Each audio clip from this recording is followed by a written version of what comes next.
गटाचे जिल्हा प्रमुख होतात, उमेदवारही होतात, गेल्या अनेक वर्षापासून पक्षामध्ये एकनिष्ठ होतात. मात्र आता अचानकपणे तुम्ही भाजपमध्ये गेलाय, काय नक्की कारणं आहेत भाजपमध्ये जाण्याची, काय सांगा?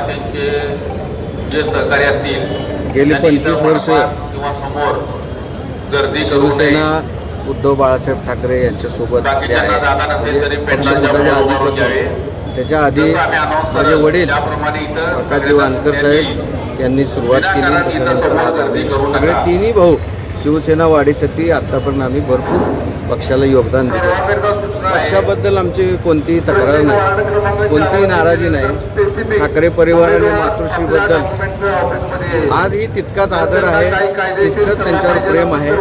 नेता म्हणून आम्ही त्यांना मानतो. पण प्रभागामध्ये, जिल्ह्यामध्ये, शहरामध्ये ज्या प्रकारचे विकासाची कामं आहेत किंवा माझ्या मतदारसंघामध्ये जे लोकांना आम्ही आश्वासनं दिलेली आहेत. मी 2014ला विधानसभा सुद्धा लढवलेली आहे.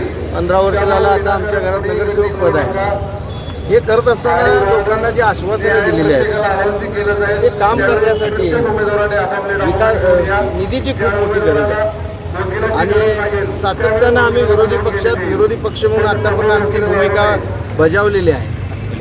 आपण विकासाची कामं आणि लोकांना दिलेली आश्वासनं हे करता येत नव्हती आणि त्यामुळे आज मला भारतीय जनता पार्टीमध्ये जाण्याची गरज वाटली, म्हणून मी त्या पक्षामध्ये गेलेलो आहे.